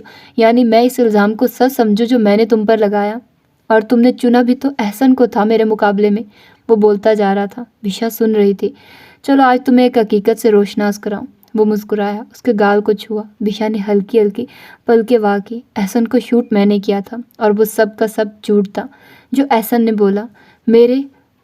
मेरे उसके वो दाऊद इब्राहिम के अल्फाज थे जो एहसन ने बोले, और बेचारा कमज़ोर मर्द निकाल बाहर किया सिर्फ तुम्हारे लिए। उसे मैंने तुम्हारी ज़िंदगी से, अगर मैं भी कमज़ोर होता तो क्या आज तुम मेरी होती? वो उसके बाल संवारने लगा। बिशा फटी फटी आंखों से देखने लगी। वो चल नहीं सकते अब कभी। उसे इसी दौरान शादी के पता चला था। वो मफलूज हो गया था। बिशा एकदम उठकर बैठी। दाऊद के तो पतंगे ही लग गए। कैसे उसके लिए वो बोली थी, अगर तुम्हारी यही बेचैनी रही तो वो सांस लेने से भी जाता रहेगा। इतने जालिम क्यों हैं आप? आपको डर नहीं लगता अल्लाह से दाऊद? वो भड़कती हुई चींकी और हमेशा की तरह दाऊद ने उसे खींच कर थप्पड़ मारा। उसकी हमायत में तहजीब भूल जाओगी। नहीं है मुझ में कोई तहजीब। उसने अपना आप दाऊद से छुड़ाना चाहा। बिल्कुल नहीं है। और सुनिए, ये जो आपको शौक़ है ना, बिशा आपसे मोहब्बत करे। खुदा की कसम दाऊद, अपनी आखिरी सांस तक सिर्फ नफ़रत करूँगी, सिर्फ नफ़रत। और नफ़रत क्योंकि आप बने ही नफ़रत के लिए। आप हैं ही इस काबिल। किसी को जान से मार दिया, किसी के अरमानों का गला घोंट दिया, किसी को मफलूज कर दिया, और मुझे हर रोज़ मार रहे हैं। आपको क्या लगता है अल्लाह देख? वो आगे नहीं बोल सकी। बस इतना भी बहुत था। दाऊद ने लगातार उसके गाल पर थप्पड़ बरसा दिए। बकवास कर रही हो? गैर मर्द के लिए मेरे सामने चीख रही हो? मुझसे नफरत करोगी? हाँ, आखिरी सांस भी तुम्हारी सिर्फ मुझसे मोहब्बत करेगी बिशा दाऊद इब्राहिम, क्योंकि तुम्हारे वजूद पर, तुम्हारी सांसों पर मुख्तार है दाऊद इब्राहिम, और धरती पर कोई पैदा नहीं हुआ जिससे तुम मोहब्बत करोगी। समझी तुम? वो उसे बुरी तरह धनक कर चला गया था। बिशा लम्हों में बेदम सी हो गई। हिम्मत ही नहीं कोई। वो अब मजीद जंग दाऊद इब्राहिम से लड़े। वो गुस्से से सर झटकता उस पर को परे धकेलता उठ गया, अपने कपड़े लिए और वॉशरूम में चला गया। पीछे बिशा ने कसम खा ली थी वो आज के बाद रोएगी नहीं, क्योंकि जब वो बेबस होकर रोती थी तो खुद ही अजियत का शिकार रहती थी। मगर जो एहसन के साथ हुआ वो उस पर बहुत दुखी थी। गुस्सा तो ज़रियाब पर भी आया। दोस्त पर यकीन नहीं कर सका, मगर शायद हालात ही ऐसे थे कि वो यकीन भी कैसे करता। मगर क्या वो पहचान नहीं सका? जो शख्स बहन क्या का सच ना पहचान पाए, वो बरसों पुराने दोस्त की आंखों के रोके को कैसे जान पाएगा? हुरैन ने शाम में तैयार होकर बाहर निकली तो मोरे ने उसकी बुलाएं उतार ली। वो स्याह सूट में कामदार इतनी प्यारी लग रही थी। आज मोरे के पास कुछ मेहमान भी आए हुए थे। वो उन सब से भी मिली। बहुत ही खूबसूरत है ज़रियाब की दुल्हन तो, एक औरत बोली। और सुगड़ भी माशाल्लाह, दूसरी ने कहा। हुरैन मुस्कुराकर उनके पास बैठ गई। बहू की गोद भरी क्या? एक ने पूछा तो हुरैन ने मोरे की तरफ देखा, और मोरे ने भी। हुरैन की तरफ नहीं, अभी तो नहीं, मगर जल्द हो जाएगा। अब शादी को वक्त ही कितना गुजरा है। मोरे ने कहा। नहीं बहन, पहला बच्चा तो जल्दी होना चाहिए। वो बोली तो मोरे फीका सा मुस्कुरा दी। बेटी की तो बहुत मुबारक हो खैर तुम्हें। मुस्कुराकर एक बोली तो ये मोरे और हुरैन के लिए झटका ही था। दोनों ने एक बार फिर एक दूसरे को देखा। क्या हुआ? ऐसा लगता है जैसे तुम्हें इल्म नहीं। वो बोली। अरे खैर से माशाल्लाह 3 माह होने को आए हैं तुम्हारी बेटी को, और अब तक तुम्हें इल्म भी नहीं। वो औरतें हैरानगी से बोली। नहीं ऐसा नहीं है, पता है हमको माशाल्लाह। मोरे का मुंह सा उतर गया था। अरे वो तुम्हारी अम्मी के घर साथ वाली नहीं थी? वो औरत याद दिलाने लगी। जी, मोरे बोली। अरे वहीं तो जाती है चेक करने तुम्हारी बेटी को, मगर उसे लगता है बेटी है। अभी पता तो नहीं कराया वैसे। वो औरत मुंह बनाती बोली। मोरे कुछ कहने काबिल नहीं रही थी, चुप हो गई। कुछ देर इधर उधर की बातें करके वो औरतें चली गई। हुरैन को तो गोया सांप सूंघ गया था। हाँ, उनकी शादी को 6-7 माह तो हो गए थे, मगर उसने तो अभी बच्चे के बारे में सोचा भी नहीं था, जबकि बिशा को हुए 3 माह गुजर चुके थे। उन्हें खबर तक नहीं थी। आज उन्हें ये खबर मोहल्ले की औरतों से पता चल रही थी। मोरे भी खामोश थी। वो उसकी माँ थी, क्या उन्हें खुशी ना होगी इस बात की कि उनकी बेटी माँ बनने वाली है? और बिशा ने बताना भी ज़रूरी नहीं समझा। दोनों ही खामोश थी, किसी ने कुछ नहीं कहा, और दोनों ही उठकर अपने अपने कमरों में चली गई। ज़रियाब को जब ये पता चला तो उसने हुरैन की जानिब देखा। उसके अंदाज में भी शदीद गुस्सा था। और ये है आपकी प्यारी लाडली बहन, जिसके बारे में आप ये सोच रहे थे। शायद हम लोग गलत हैं और वो ठीक है। हद ही हो गई है। ये बात थी छुपाने वाली। मोरे कितना हर्ट हुई हैं, और मुझे तो उसने जब से रिश्ते बदले हैं अपना दुश्मन समझ लिया। वो भड़की। रिलैक्स हूर, ज़रियाब ने कहा। मैं कैसे रिलैक्स करूं? आप अपनी बहन के बारे में एक लफ्ज़ भी कहना पसंद नहीं करते, या आपको गुस्सा आता ही नहीं है। इतने तो शांत नहीं थे आप कभी। हुरैन ने उसकी जानिब देखा। तो तुम क्या चाहती हो, मैं अपनी बहन के घर जाकर शोर शराबा मचा दूँ? ज़रियाब ने अपनी मुस्कुराहट रोकी। शोर शराबा? मैं कहती हूँ उसको 2 थप्पड़ लगने चाहिए। वो बोली और उसके पास ही बैठ गई। दोस्त है यार तुम्हारी, अच्छा नहीं लगता जब तुम उसके लिए ऐसा कहती हो। ज़रियाब संजीदगी से बोला। तो आपको लगता है मैं गलत हूँ? मैं उसको ये कह रही हूँ ये सब करो अपने माँ बाप के साथ, हमारे साथ। दर हकीकत उसे खौफ था कि हम सब की नज़र न लग जाए उसके बच्चे को। वो मुठियाँ भींच गई। इतनी नेगेटिव तो तुम कभी भी नहीं थी। हो सकता है कोई वजह हो, बस यहाँ सोचना तो मुझे लगता है फजूल सी बात है। ज़रियाब को समझ नहीं आई थी उसकी नेगेटिविटी। आपको सिर्फ इतना पता है कि आपकी बहन मोहतरमा कोई बहुत नेक शरीफ लड़की है, जबकि वो बेहद चालाक है और उसकी आंखें आसमान को लग गई हैं। ज़रा दाऊद भाई उसके साथ रवैया खींच ले, फिर देखना कैसे रोती हुई आती है। हुरैन ज़रियाब अब सख्ती से बोला। क्या बकवास किए जा रही हो? वो नागवारी से बोला। जानती भी हो, कोई भी बीवी शौहर की सख्ती नहीं चाहती, और उस पर क्या गुजरती है जब शौहर सख्ती पर उतरता है। वो जिस तरह रहना चाहती है उसकी खुशी में खुश रहो, उसने कहा और फाइल्स पर सिग्नेचर करने लगा। हुरैन ने पहली बार ज़रियाब को बेहद गुस्से से देखा था। हम आई थी, वो भड़क कर बोली और उसके लिए कॉफ़ी बनाने चली गई। ज़रियाब ने संजीदगी से उसकी पुश्त देखी थी। दिन ब दिन हुरैन के रवैये में बिशा के लिए सिर्फ नफरत घुल रही थी। उसे अफसोस तो था कि बिशा ऐसा सब क्यों कर रही है, मगर वो अपनी बहन से नफरत नहीं कर सकता था। और यहाँ उसने फैसला किया कि वो बिना बताए उसके घर जाएगा और उसको सरप्राइज़ करेगा, ताकि उसको खुशी भी हो और एहसास भी कि हम उसके अपने ही हैं। वो सर झटक कर दोबारा काम में लग गया। दूसरी तरफ मोरे भड़की हुई थी। वो अख्तर साहब को सुना रही थी कि हमने खुद ही गलत फैसला किया कि उसकी शादी इतने अच्छे लोगों में, इतने बड़े घर में और इतने अच्छे इंसान से कर दी। वो तो माँ बाप को अब कुछ समझती ही नहीं। अख्तर साहब खामोश थे, कुछ नहीं बोले। और जहान को पता चला तो वो भी उनके साथ लग गया था बिशा की बुराइयां करने में। बिशा को लग रहा था आज उसका मालनामा उसके हाथ में आना है। आज दाई ने आना था और पता चलना था कि वो हवेली को वारिस दे भी रही है या नहीं। बिशा बेवजन पत्ते की तरह कांप रही थी। अलबत्ता दाऊद बेहद खुश और मुतमईन था। वो अपने रब से एक ही दुआ मांग रहा था कि उसे वही खबर मिले जो वो सुनना चाहती है। शायद इस तरह उसकी ज़िंदगी में नरमी आ जाए। आज सुबह से दाऊद ने उसे कोई काम काज भी नहीं करने दिया था। वो बिस्तर में ही लेटी हुई थी। सर्दी भी ज़रूरत से ज़्यादा थी। दाऊद कुछ देर के लिए बाहर गया था और उसने उसका चेहरा थामा। तुम आज मुझे दुनिया की सबसे अच्छी खबर का पता देने जा रही हो, वो बोला, और जिस नरमी से उसने उसकी पेशानी को छुआ था, आज से पहले तो कभी उसका रवैया ऐसा न था जैसा आज था। बिशा की आंख से खुद ब खुद आंसू बहने लगे। वो मज़ीद इम्तिहान में उतर गई थी। हालांकि औलाद देना तो अल्लाह के इख्तियार में था, फिर लड़का होता या लड़की वो तो अब अपनी मर्जी से देता, और वैसे भी औलाद तो मर्द के नसीब से मिलती थी। फिर भी उस पर मौजूद डिप्रेशन को इस वक्त कोई नहीं जान सकता था। स्याह दुपट्टे के हाले में आज उसका चेहरा नूर की तरह चमक रहा था कि सब की नज़रें उस पर ठहर जाती। दाऊद ने मिठाई बंटवाने के लिए पूरे गांव में इंतजामात भी कर लिए थे।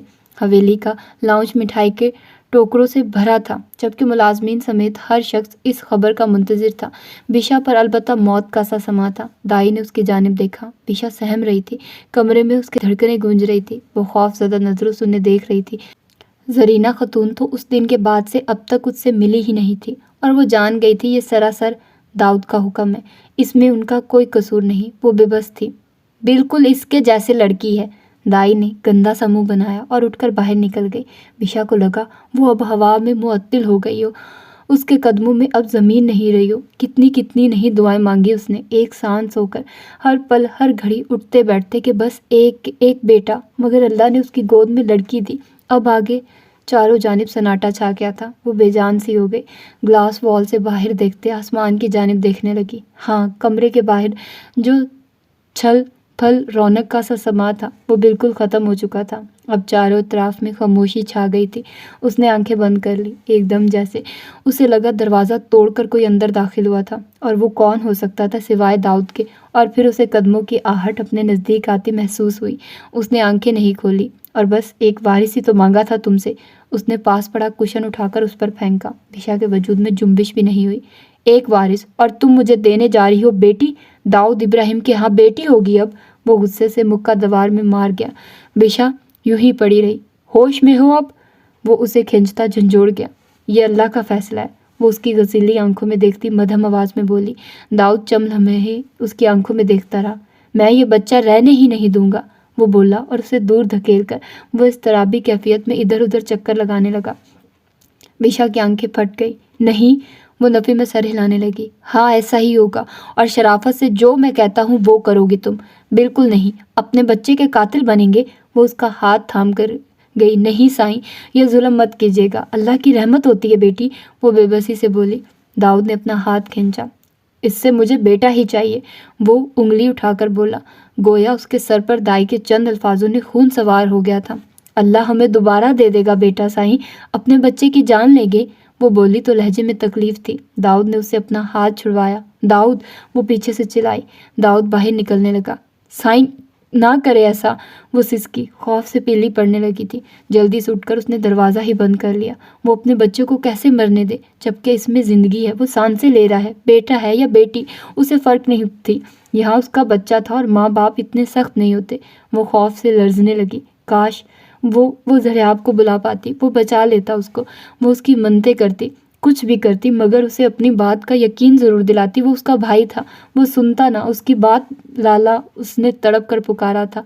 हो सकता उसका मोबाइल कुछ ठीक हो। उसने पूरे कमरे में मोबाइल तलाशना शुरू कर दिया, मगर उसे कोई ऐसी चीज़ नहीं मिली जिससे वो राब्ता कर लेती। दाऊद कुछ भी कर गुजरेगा, कोई तो उसे बचाता। वो बेबसी की इंतहा पर पहुंचती, फूट फूट कर रो दी। हालांकि उसने फैसला किया था वो कभी नहीं रोएगी, मगर उसका दम घुट गया था। अब मज़ीद उसकी हिम्मत नहीं थी ये सब सहने की, दाऊद इब्राहिम को बर्दाश्त करने की। उसमें मज़ीद शक्कत नहीं थी। वो यूं ही वक्त गुजरता गया। उसके आंसू खुश्क हो गया। उसके कमरे में कोई नहीं आया। उसे भूख लगी थी। उसे ज़रा यकीन हुआ कि दाऊद घर पर नहीं। उसने कदम बाहर निकाले। मर्दान खाने में भी कोई नहीं था। वो किचन में आ गई। बाल बिखरे हुए थे, दिल की धड़कन तेज़ थी और वो किचन में खाना देखने लगी। बिशा बीबी, आप यहाँ? ज़ारा मुस्कुराती हुई किचन में आई। ये कैसे इम्तिहान थे? बिशा ने उसकी जानिब देखना मुनासिब नहीं समझा और प्लेट में खाना निकाला और वो खाना लेकर दोबारा कमरे में जाने लगी। ये देंगी हवेली को वारिस? वो मज़े से चेयर पर बैठती बोली। बिशा के दिल पर चुभन तो बहुत हुई थी, मगर उसने जवाब नहीं दिया। ज़ारा मानी खेजी से हंसने लगी। जानती हो, कमरे से निकलकर साईं की नज़र सबसे पहले मुझ पर उठी थी। जिन नज़रों को तुमने उस बेटे के दलासे में अपना कर लिया था, वो बोली तो नफरत थी लहजे में। बिशा ने मुड़कर उसकी तरफ देखा। मेरी ख्वाहिश है तुम वो सारे मज़े चखो जो मैं बिना किसी कसूर के चख रही हूँ, वो बोली और आगे चली गई। ज़ारा ने नफरत से उसे देखा और फिर सर झटक कर खुशी से गुनगुनाने लगी। रात हो गई थी। दाऊद नहीं आया था। बिशा ने भी दरवाज़ा उसी के खौफ से लॉक कर रखा था और अगला दिन चढ़ गया। दाऊद उसके पास नहीं आया। उसने फजर की नमाज़ पढ़ी और वो जाए नमाज पर तादेर बैठी रही, यहाँ तक कि सुबह का सूरज निकल आया। आज सूरज शफाफ निकला था, बहुत साफ सुनहरी किरणें थी। चारों तरफ तो काफ़ी अच्छी लग रही थी। जब वो उसके कमरे की ग्लास वॉल पर पड़ी तो वो मध्यम सा मुस्कुराई। शायद आज ज़िंदगी में कुछ अच्छा हो जाए। न जाने उसके दिमाग में ये ख्याल कैसे आया। तभी हल्का सा दरवाज़ा बजा। बिशा ने दरवाजे की जानिब देखा। उसका दिल नहीं किया वो यहाँ से उठे। जाए नमाज पर बैठकर अलग ही इत्मीनान उतरा था उसके दिल में। उसने उठकर फिर भी दरवाज़ा खोला। दाऊद था। उसे हैरानगी हुई वो दरवाज़ा बजाकर कैसे आया। बिशा ने अपनी हैरत को छुपाया और उसने दाऊद को अंदर आने दिया। दाऊद ने पढ़कर दरवाज़ा बंद किया। वो जाए नमाज पर बैठ गई। जाए नमाज पर उंगली से लंबी लंबी सतर खींचने लगी। दाऊद उसके नज़दीक आया और उसके पास बैठ गया। बिशा ने फिर से उसे चौंक कर देखा। अक्सर वो उसके सामने नहीं पढ़ती थी नमाज, क्योंकि वो अजीब नज़रों से देखता था जो बिशा को अच्छी नहीं लगती थी। क्या तुमने दुआ नहीं मांगी थी? वो उसका हाथ थाम गया। बिशा उसे क्या बताती कैसे कैसे उसने दुआएं मांगी थी। ये मुझसे बदला लेने के लिए तुमने ये सोचा कि मैं लड़की मांगती हूँ? दाऊद ने कहा। बिशा नफ़ी में सर हिलाने लगी। इससे पहले वो कुछ कहती, दरवाज़ा फिर से बजा और दाऊद ने अंदर आने की इजाज़त दी। बिशा ने मुड़कर देखा। ज़ारा थी, बिल्कुल वैसे ही थी। उसने अपना हाथ दाऊद के हाथ में देखा और फिर ज़ारा की नागवार नज़रों में देखा। वो सर झुका गई। दाऊद वैसा नहीं था। चलो ये बात तो इसमें अच्छी थी। ज़ारा के हाथ में 2 दूध के गिलास ट्रे में रखे थे। उसने टेबल पर रख दिए। दाऊद ने वो गिलास बिशा के पास रखने का हुक्म दिया। ज़ारा के मुंह पर इतनी नफरत थी कि बिशा बस उसे देखती रह गई। उसने फिर से सर झुकाकर अपना हाथ दाऊद के हाथ में देखा। ज़ारा बाहर चली गई। तुमने कुछ खाया? दाऊद ने सवाल किया। बिशा को लगा बरसों बाद उससे किसी ने यह सवाल किया था। वो मध्यम सा मुस्कुराई। एक बात कहूँ साईं, वो बोली और अब की बार बिशा ने दाऊद के हाथों को थाम लिया। बेटा हो या बेटी, दाऊद ने उसके लबों से गिलास लगाकर उठाकर लगा दिया। इससे पहले वो बात मुकम्मल करती, बिशा ने उसमें से घूंट भरा। दाऊद ने गिलास वापस रख दिया। अल्लाह की मर्जी है, हम अल्लाह से मांगेंगे बेटा भी मिल जाएगा। वो तो सबको देता है, हमें भी देगा। हम अपनी ज़िंदगी में से सारी नफ़रतें निकाल कर भी तो ज़िंदगी गुजार सकते हैं। वो बोलती जा रही थी। मगर तुम्हें तो मुझसे मोहब्बत फिर भी नहीं होगी। उसने खुद भी अपने गिलास में से घूंट भरा और बिशा के लबों से भी गिलास लगाया। बिशा ने एक और घूंट भरा। बिशा ने उसकी जानिब देखा। अगर वो गुज़श्ता शबो रोज़ याद करती तो शायद वो कभी उससे मोहब्बत न कर पाती, मगर आज वो बदला हुआ था और उसका दिल कह रहा था कि कुछ अच्छा होने जा रहा है।